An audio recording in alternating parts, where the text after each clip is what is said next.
Hello and good afternoon, everyone. Welcome to our English language program here on Angelus TV, Romania. My name is Sister Mary, and my guest this afternoon is Claire Gardam. One of my great joys of living in Romania is the interesting people I meet, and Claire fits that description perfectly. So, welcome, Claire, and thank you for making time from your busy schedule to Thank you very come much along for here having to me. the studio. Thank you. So, Claire, I would define you in three ways. So you're an academic, having studied classics at Oxford, and you are at present you're writing your doctorate on Clement of Alexandria. You're a busy mother of 3 small children, and you are also the wife of the Anglican chaplain to the community here in Bucharest. Would that be a fair starter? Yes, that's right. Yeah. And you have had such an interesting life. Would you mind taking us back to the beginnings of where you started life, and maybe something about how faith interacted there with you? Sure. So I was born in the UK and spent my early life there, but then moved to Zimbabwe when I was just 5. My parents were working at a theological college there, an Anglican theological college. So I spent my primary school years living in Harare, the capital of Zimbabwe, in a small house with a very big garden and school which was for a few hours in the morning, which left a lot of freedom for being outside, for reading books. And that was a very nice way to grow up. I spent quite a lot of time in trees and making fires and playing with mud and the kind of things it's quite hard to do in a flat in Bucharest. But yeah, it was good. And in terms of faith, I think what stands out for me in retrospect is that Zimbabwe was still a very religious society. It wasn't secular like the UK. So it was normal for faith to be an important part of family life. People were from different denominations. I sang in the children's choir at the Catholic cathedral, and I had friends who were Baptist and Presbyterian as well as Anglican. But the idea that faith in God would underpin one's life and be how one made sense of things was entirely mainstream and normal. And it was quite a shock for me to come back to the UK aged nearly 10 and find that that wasn't mainstream anymore in the UK. So you become used to the outdoors, the freedom of the outdoors, love a book.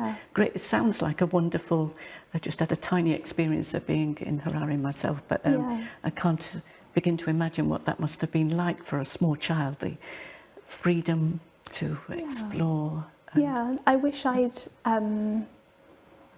I wish I'd got to know more of the plants and animals by name, really the plants, because we you'd spot a chameleon or something and look it up, but actually there must have been so many trees and flowers that I just was among and took for granted that now I wish I had studied a bit more or known a bit more about. But it was a nice place to be as a child. Yeah.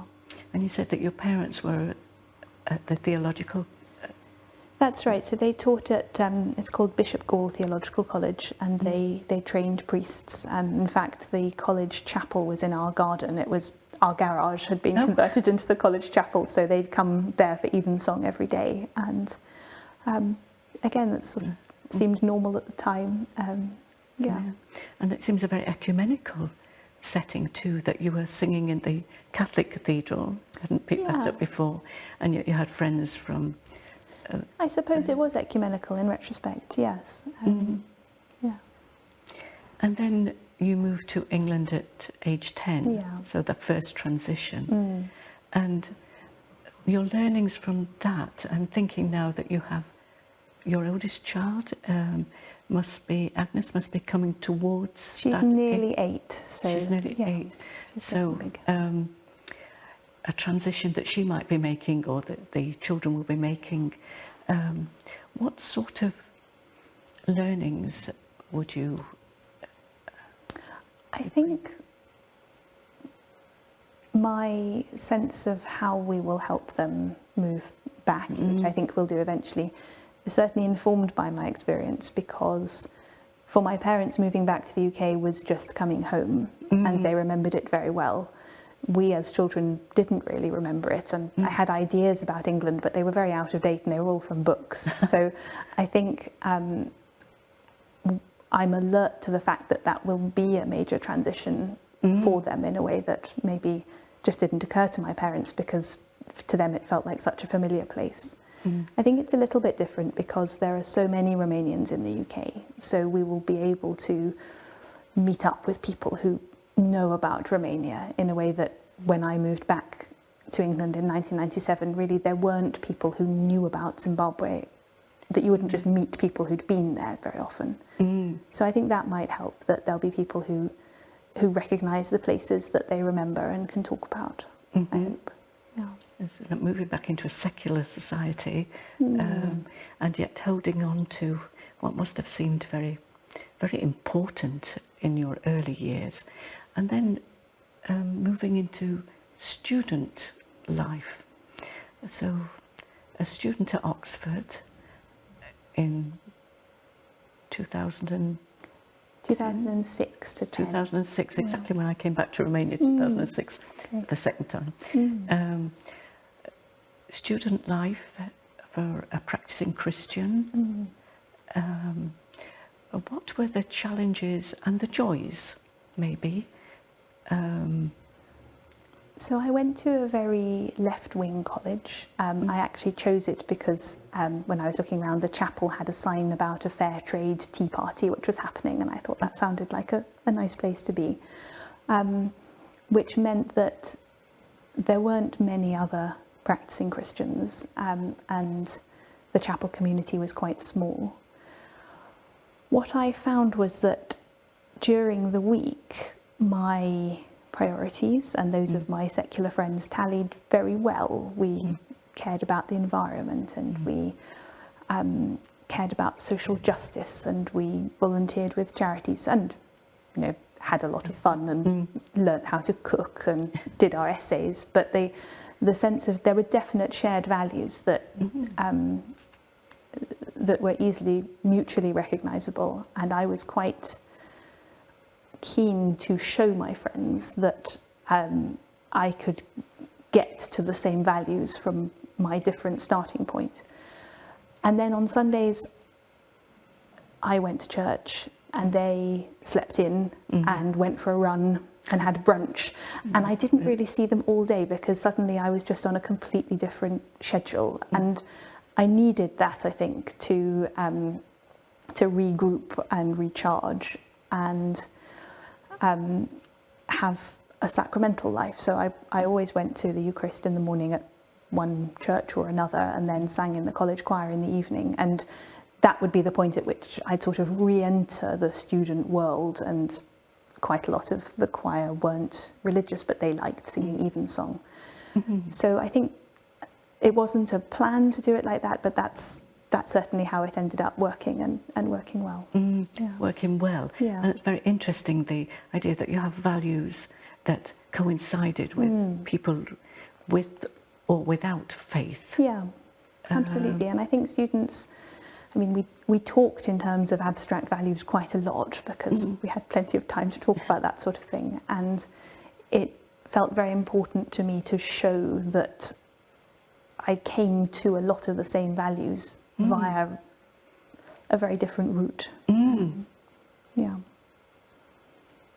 Extremely interesting. That maybe there's a message that for our viewers also, that it is possible to arrive and to share values coming from different perspectives. And was it at that time, as an undergraduate, that you became interested in Clement of Alexandria? That came a little bit later, but I think the roots were there, again, from this trying to find connections between the culture that I was in and the faith that was important to me, because Clement of Alexandria did the same. He was a classically educated person who became a Christian and wrote texts for Christians explaining how to live, but very much drawing on the culture of his day, drawing on classical ideas of philosophy and even myth. So I found him a very appealing writer because I shared that desire to make connections, I think.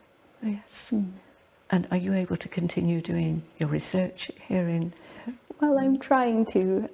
It's a bit tricky around the children at the moment, but I'm hoping to get started back into it a bit more soon. Yeah.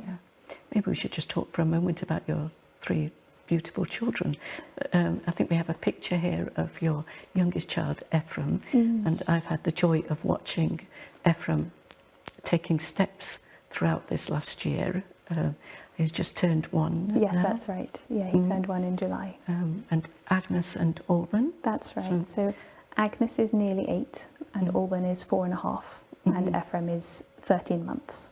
So we moved here with 2 children and then we went back to England and had Ephraim and brought him back here. So and it's been, I think it's definitely helped in some ways moving to a foreign country with a family, because I don't find I get homesick particularly because I see my people all the time.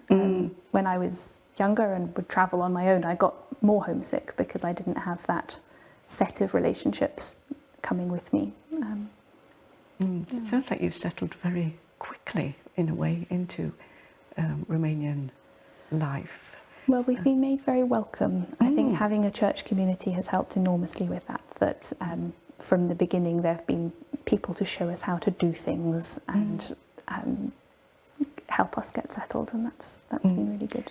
Would you say that's one of the virtues of the values, perhaps, of Romanians, that they really make you feel welcome, and hospitality is? I think so. I think even in interactions with strangers, I found people very willing to help if we look a bit lost, or particularly with the children, tell us how to do things. In comparison with, in the UK, things that people might feel that would be seen as interfering, and actually I, as a stranger, really welcome being interfered with a bit, because it helps you know what to do, and helps you feel more connected. Yeah.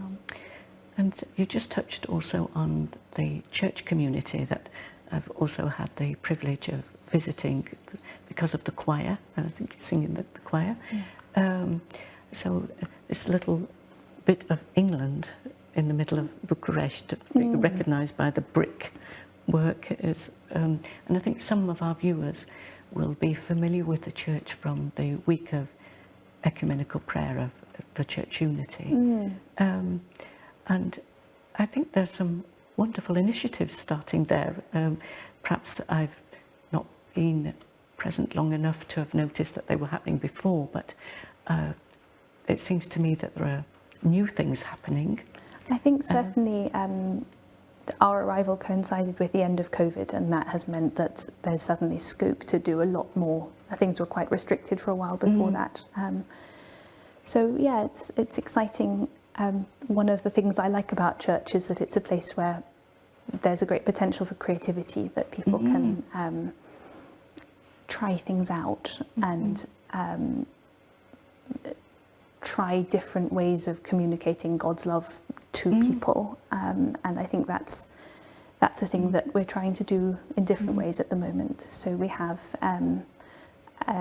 the Street Delivery Festival, which is on Strada Verona coming up, which the church will be open and activities happening. Can you just tell us a little bit about that? Yes, it's so it's Friday, Saturday, Sunday.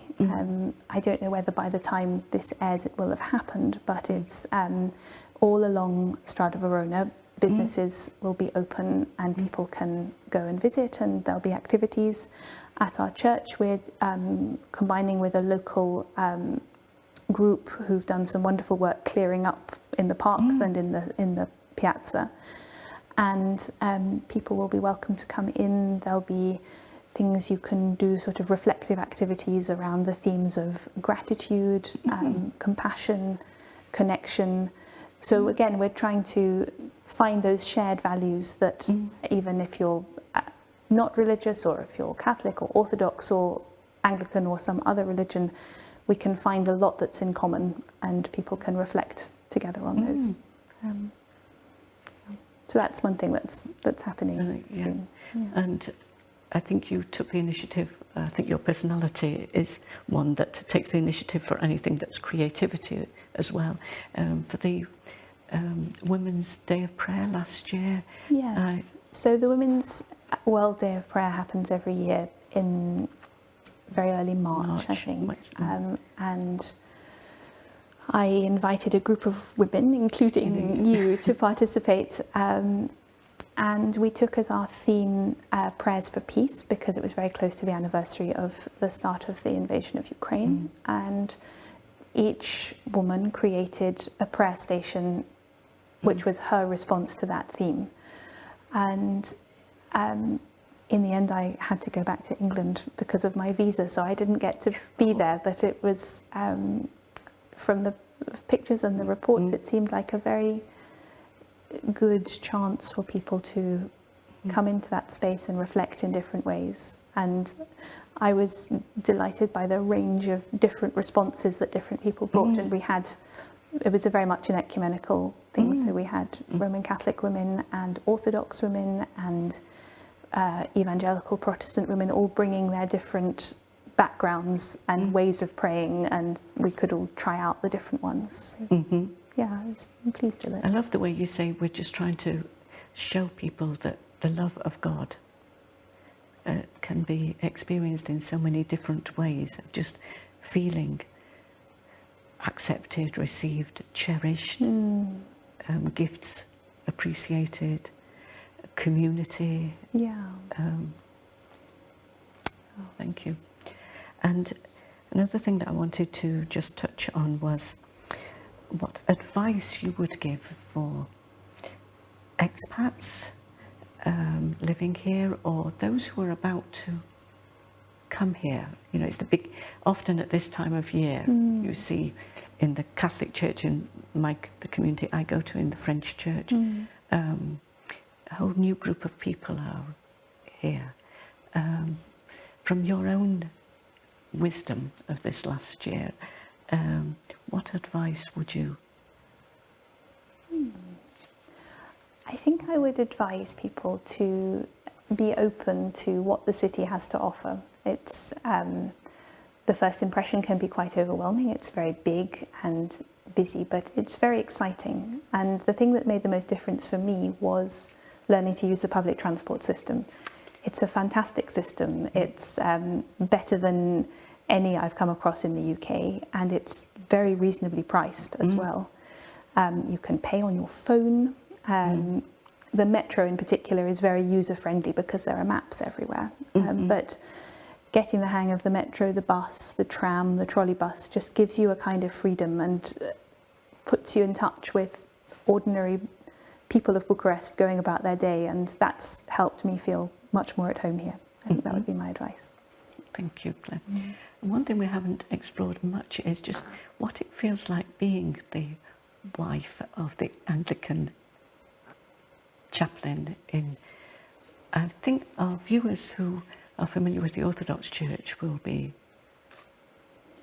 know what it's like to have a wife. I wonder if your situation is a bit different, or do you meet the wives of Orthodox priests? I haven't. No, I've not met any wives of Orthodox priests. And when I was reading up about Clement of Alexandria, one of the things that I read, I don't know if it's true, but he was trying to promote women in the church. That so being the wife of an Anglican chaplain, but being able to use your gifts and to bring the feminine into the church. Is that something that you value? I suppose so. I think it's something that I do without thinking about it, and perhaps that's often the case with female and feminine contributions to situations, that they're made without